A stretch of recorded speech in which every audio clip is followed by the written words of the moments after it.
man's old dream of forging a northwest passage between the Atlantic and Pacific is achieved by the atomic March 17th, 1958.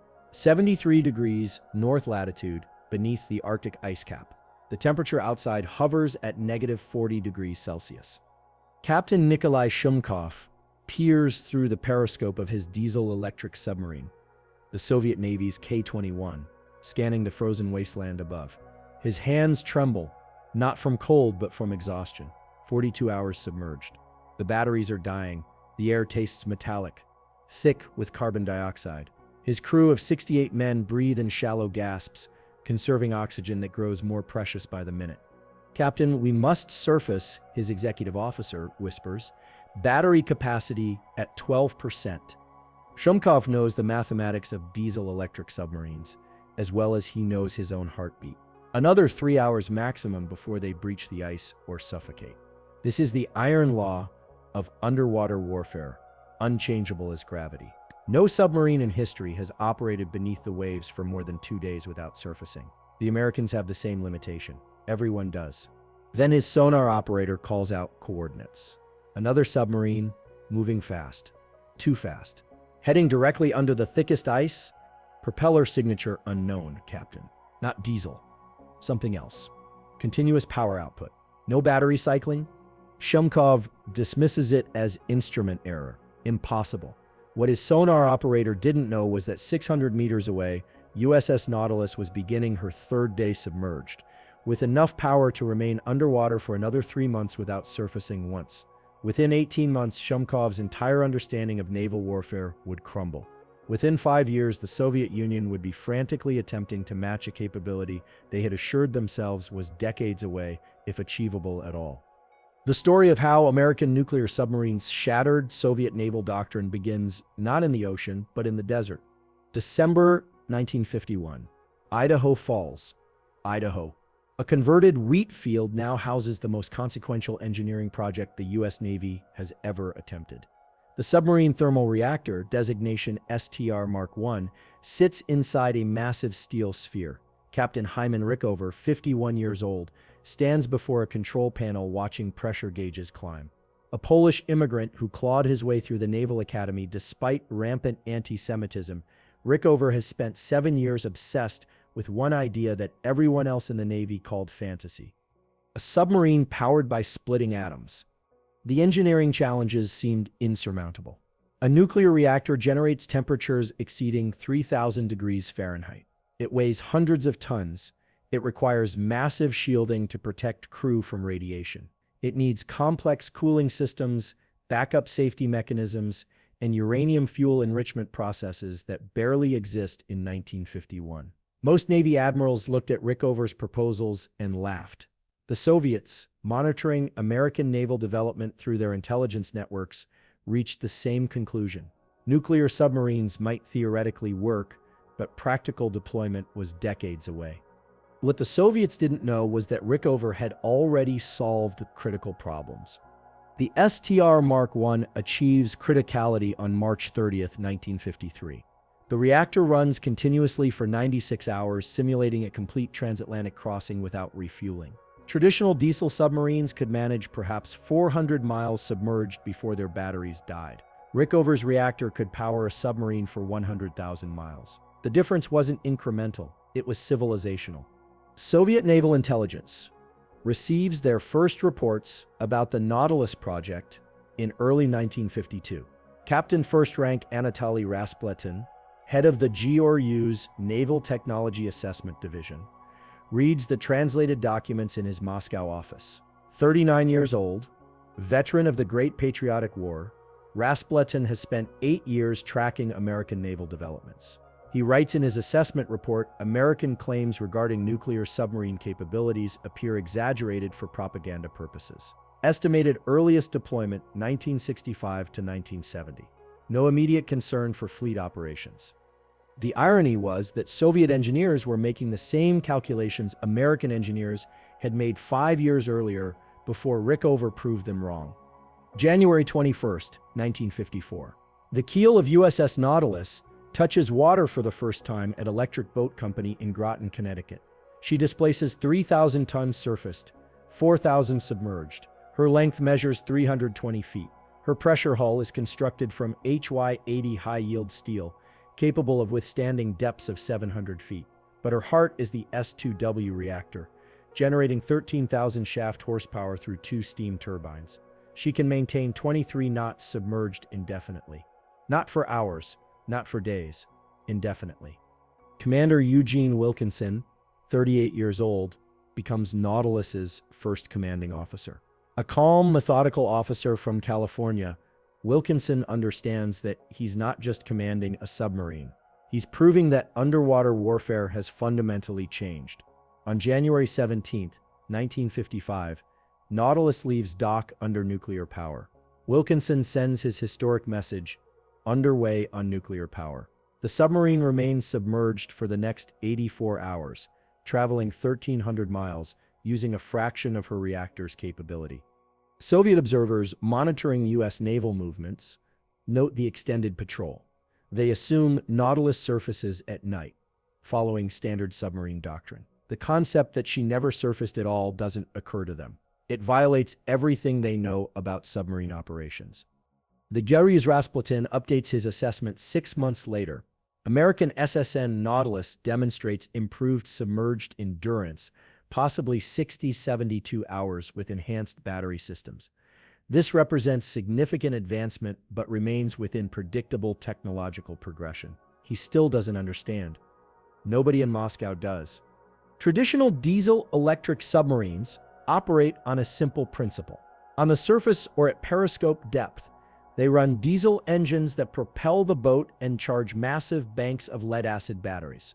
Submerged, they switch to electric motors powered by those batteries. The Type PXXI U-boat, Nazi Germany's late-war design, could manage about 11 knots submerged for 90 minutes before battery depletion. Soviet Project 613 submarines, their most modern diesel-electric boats, achieved similar performance. Extended submerged operations meant moving at perhaps 3 knots, conserving every ampere, surfacing after 40 hours maximum. This limitation shaped all submarine tactics. Diesel boats were surface ships that could temporarily dive. They hunted on the surface at night, submerging only to attack or evade. Their greatest vulnerability was this forced surfacing. Radar, patrol aircraft, and surface ships could detect them during those critical hours when they ran their diesel engines. Nuclear power eliminated this vulnerability completely. The S-2W reactor aboard Nautilus generates heat by splitting uranium-235 atoms. This heat boils water into steam at nearly 600 degrees Fahrenheit and pressure exceeding 2,000 pounds per square inch. The steam drives turbines connected to the propeller shaft and electrical generators. The submarine makes her own electricity, her own oxygen through electrolysis of seawater, her own fresh water through distillation. She carries no batteries for propulsion. She needs no diesel fuel. The reactor can run for years between refueling.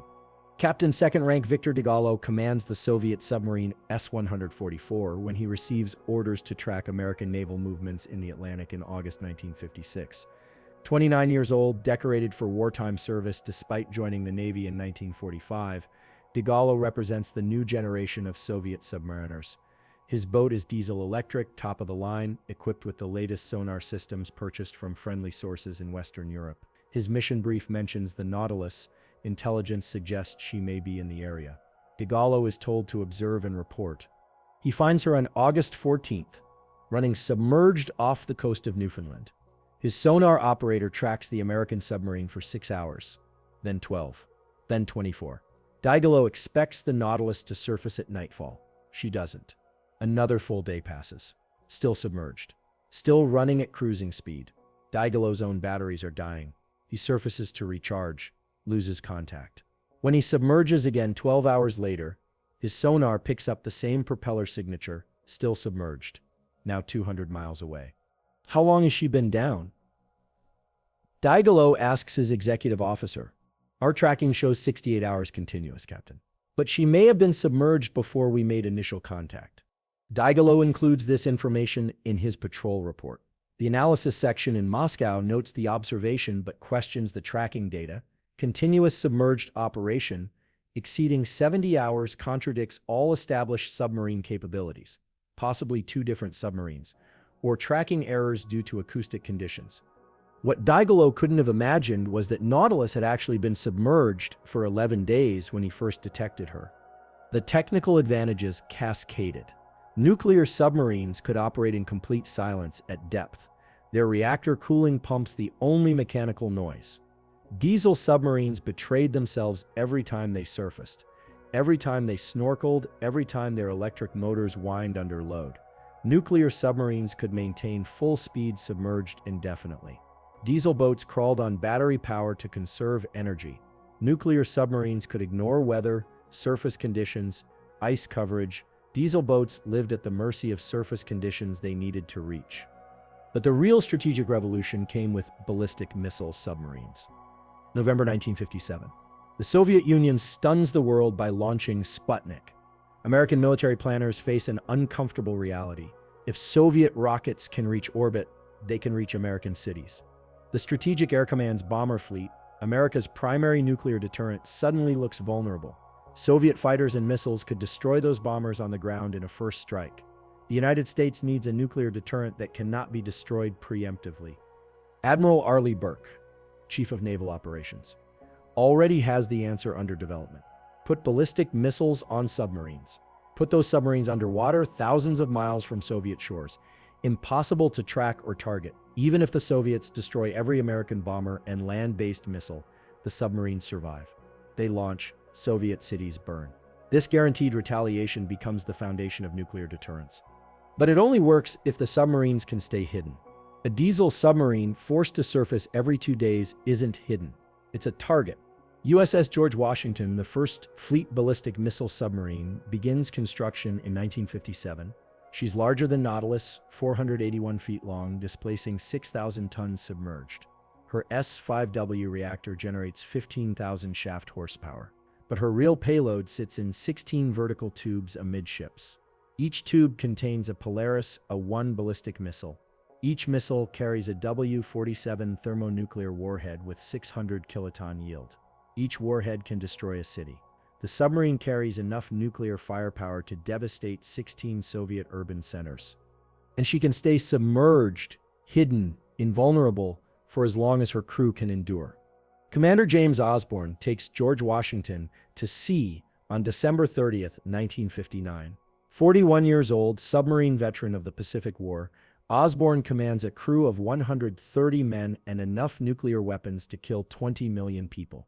His patrol orders are simple: submerge, disappear, maintain radio silence, stay on station.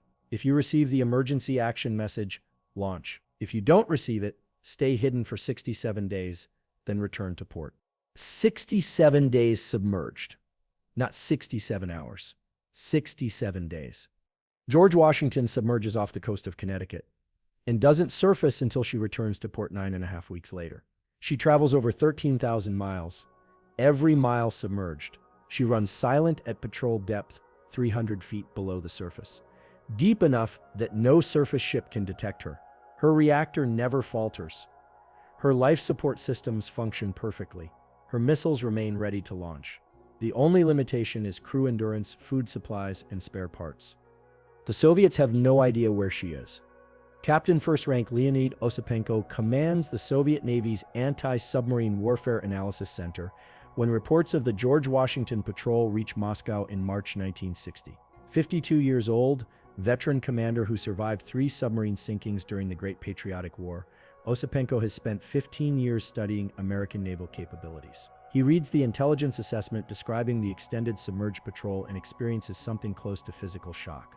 "This changes everything," he tells his staff officers. "If they can hide their missile submarines for 2 months at a time, we cannot target them, we cannot find them, we cannot destroy them before they launch."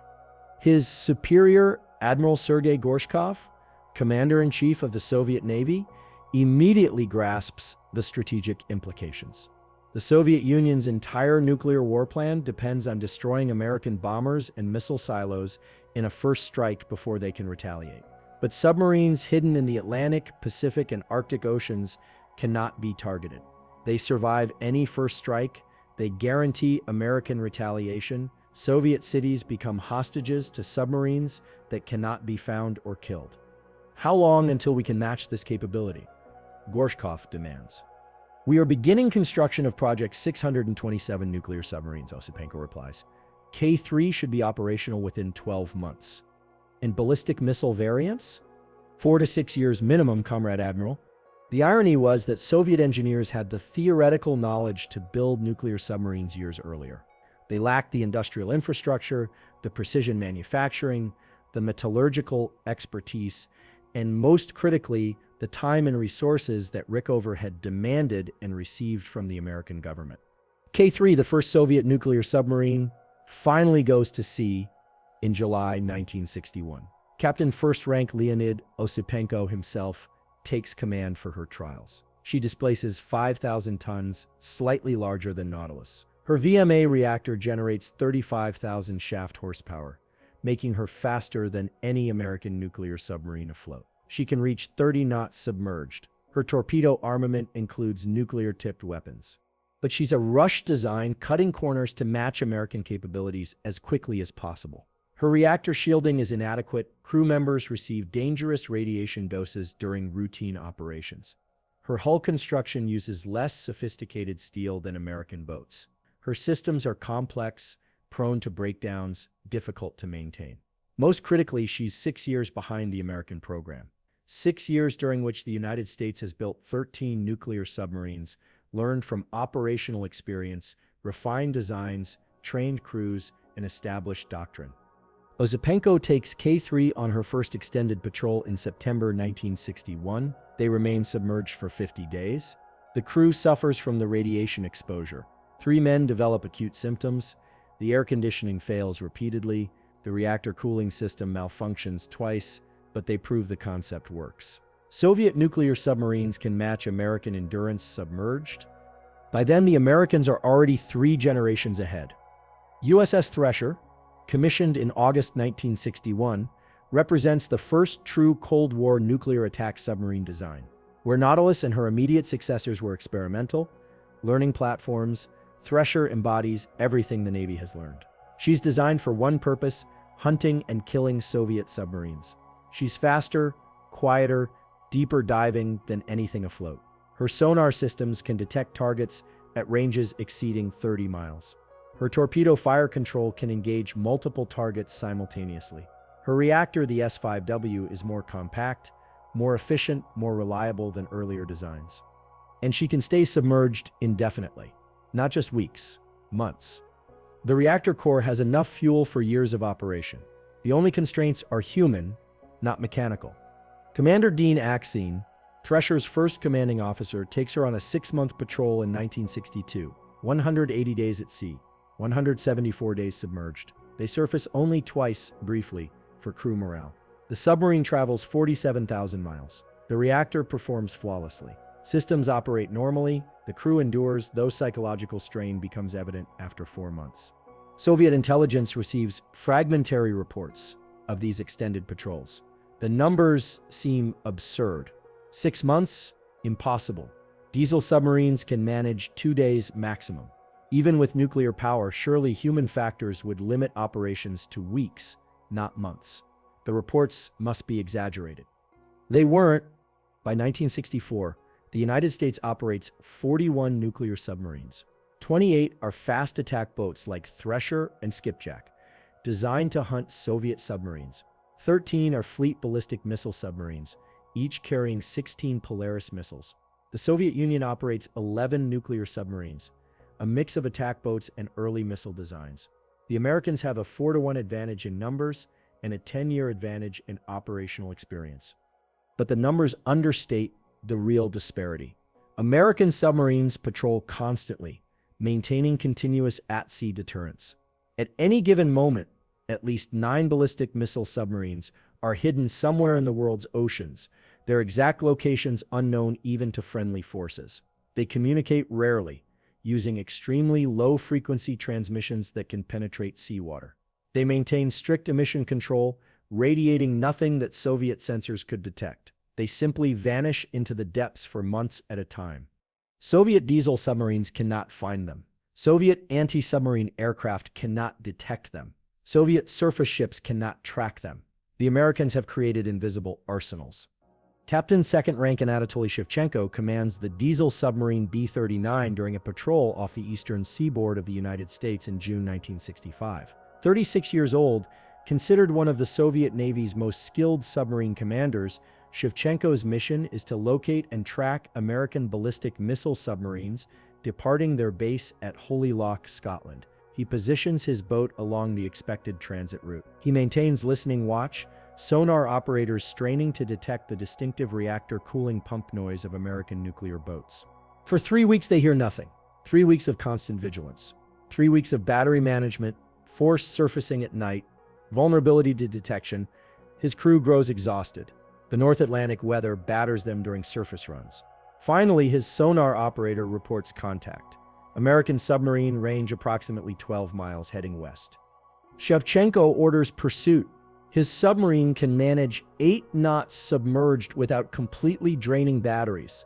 The American boat is running at 15 knots. He follows for 6 hours before his batteries drop below safe levels. He surfaces to recharge. When he submerges 8 hours later, the American submarine is gone, vanished into the Atlantic. Could be anywhere within a 200-mile radius. Might be 100 miles away. Might be hovering silently 3 miles distant. No way to know. How do they do it? His executive officer asks. How do they stay down so long? Shevchenko has no answer. He knows the theory. Nuclear power. Unlimited underwater endurance. But understanding the theory and experiencing the operational reality are different things. His submarine is leashed to the surface, forced to breach every day or suffocate. The American boat is a true submarine living underwater, never surfacing, impossible to track or predict.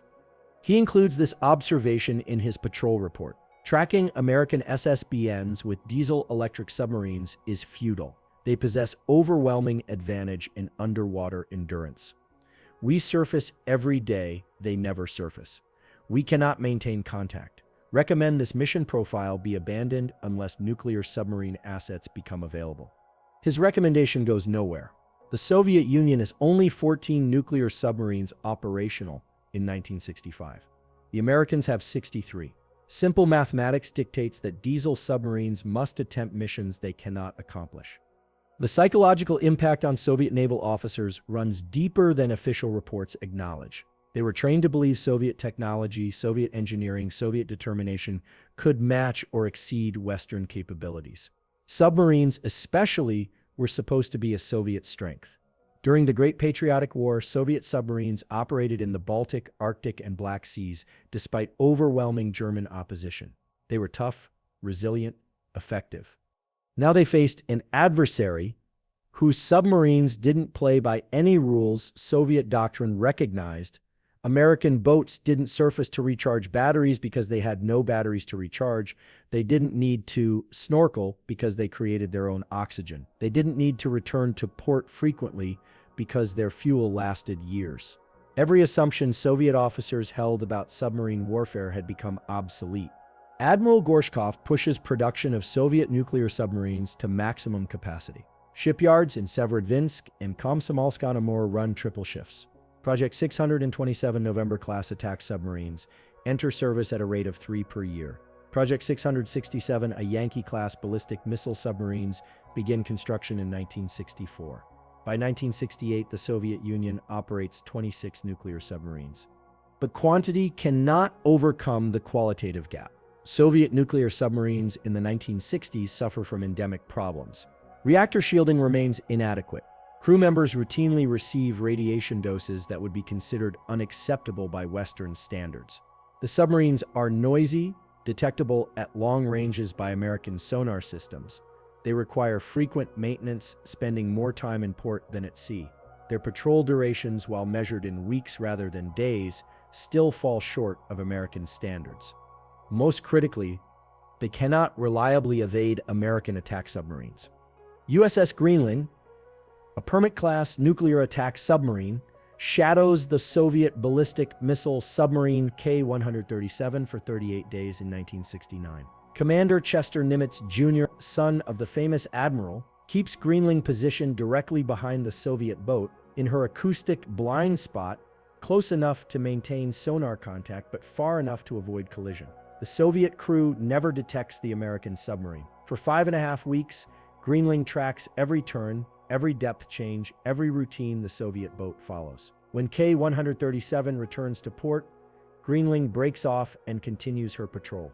Nimitz later recalls the operation in a classified debriefing. They had no idea we were there. We could have put a torpedo into her at any time during those 38 days. She's supposed to be their survivable deterrent, but she's not survivable if we know where she is. And we knew exactly where she was every minute of every day.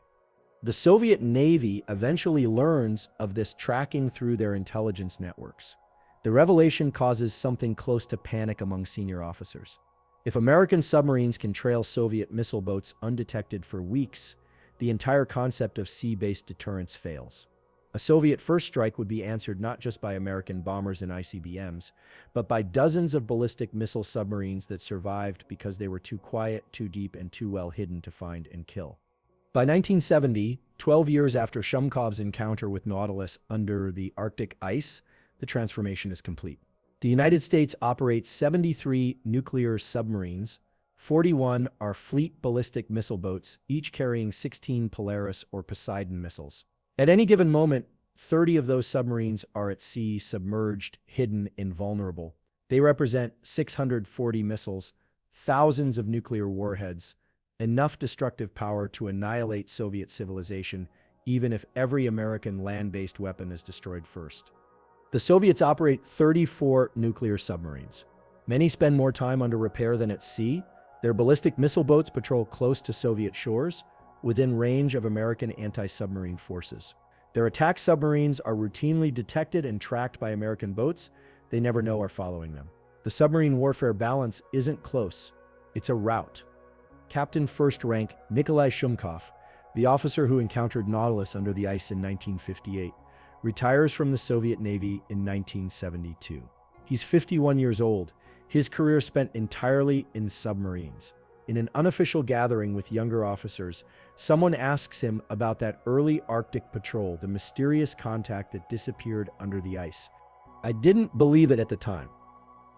Shumkov admits, continuous submerged operation measured in months? It seemed like science fiction, but they were already doing it. We just couldn't accept the reality. We kept thinking, surely there are limits. Surely they have to surface eventually. Surely our engineers will catch up. He pauses, considering his words carefully. Soviet naval officers rarely speak so candidly, even among themselves. But Shumkov is retiring, beyond the reach of career consequences. We never caught up, he finally says. Not really. We built nuclear submarines. We learned to operate them. But the Americans had a decade head start. And in submarine warfare, a decade is an eternity. They established doctrines, trained crews, refined designs while we were still trying to get our first reactor running properly. By the time we could stay submerged for 6 weeks, they were staying down for 6 months. We were always chasing, never catching. The younger officers listen in silence. This is not what official Soviet naval doctrine teaches. They're told Soviet submarines are equal or superior to American boats. They're told the imperialist forces are weak, decadent, inferior in determination and skill. Shumkov's honesty is shocking, perhaps dangerous, but he's speaking the truth that every experienced Soviet submariner knows but rarely voices. The United States continues expanding its nuclear submarine fleet throughout the 1970s. The Los Angeles-class attack submarines, introduced in 1976, represent another quantum leap, faster, quieter, deeper diving than earlier designs. Equipped with a May-2 QQ-5 sonar suites that can detect targets at ranges exceeding 50 miles. Capable of operating under the Arctic ice cap year-round. By 1985, the U.S. Navy operates 94 nuclear submarines, including 31 Los Angeles-class boats. The Ohio-class ballistic missile submarines, introduced in 1981, make previous missile boats obsolete. Each Ohio displaces 18,000 tons submerged, carries 24 Trident missiles. Each missile carries 8 nuclear warheads. Each warhead yields 175 kilotons. One Ohio-class submarine embarks enough nuclear firepower to destroy 192 cities. 18 Ohio-class submarines enter service between 1981 and 1997. They routinely patrol for 70 to 90 days, completely submerged, completely hidden, completely invulnerable. The submarines that the Soviets never expected could stay down for 6 months now stay down for 3 months as routine operations. The Soviet Union, struggling economically by the mid-1980s, cannot match this buildup. They operate 62 nuclear submarines in 1985, but many are older November and Echo-class boats from the 1960s. Their newest boats, the Akula class, are finally quiet enough to approach American standards. But they're deployed 2 decades after American submarines achieved equivalent capabilities. The gap never closes. When the Cold War ends in 1991, the naval balance sheets tell the story. The United States built and operated 137 nuclear submarines over 4 decades. The Soviet Union built 245 nuclear submarines, but the raw numbers disguise the reality. Soviet submarines spent more time in port, patrolled shorter durations, operated noisier, suffered higher accident rates, and never achieved the operational reliability of American boats. The capability that Shumkov couldn't believe in 1958 became the foundation of American naval supremacy. The submarines that could stay submerged for 6 months created an invulnerable deterrent that no Soviet first strike could eliminate. They forced the Soviet Union into an arms race it couldn't win, draining resources into a competition where they started 10 years behind and never caught up. Former Soviet submarine officer Viktor Kovalev, interviewed in 1996, reflected on those Cold War patrols. We would surface every day, sometimes twice a day. We knew the Americans were out there somewhere, listening, tracking, probably laughing at us. Their boats could stay down for months. Ours couldn't. It wasn't courage or training. It was technology, industrial capacity, the systems that supported the submarines. They had it. We didn't. Simple as that. The American nuclear submarine program, from Rickover's first reactor test in Idaho to the Ohio-class boats patrolling today, represents one of the most successful military programs in history. Not because the submarines won battles, they never fired weapons in anger, but because they prevented battles. They made Soviet first strikes suicidal. They enforced deterrence. They kept the Cold War cold. And it all began with a capability the Soviets never expected: submarines that could stay submerged for 6 months. Submarines that never had to surface. Submarines that disappeared into the depths and became invisible, invulnerable phantoms carrying enough nuclear firepower to end civilizations. Captain Nikolai Shumkov encountered that future in March 1958 beneath the Arctic ice. He didn't recognize it then. By the time he retired 14 years later, he understood completely. The submarine warfare he learned as a young officer had vanished, replaced by a new reality where underwater endurance wasn't measured in hours but in months, where the ocean depths became refuges, not prisons, where submarines finally became true submarines, living underwater indefinitely, freed from the surface that had always been their greatest vulnerability. The Soviets never expected it. By the time they understood, the Americans had already won.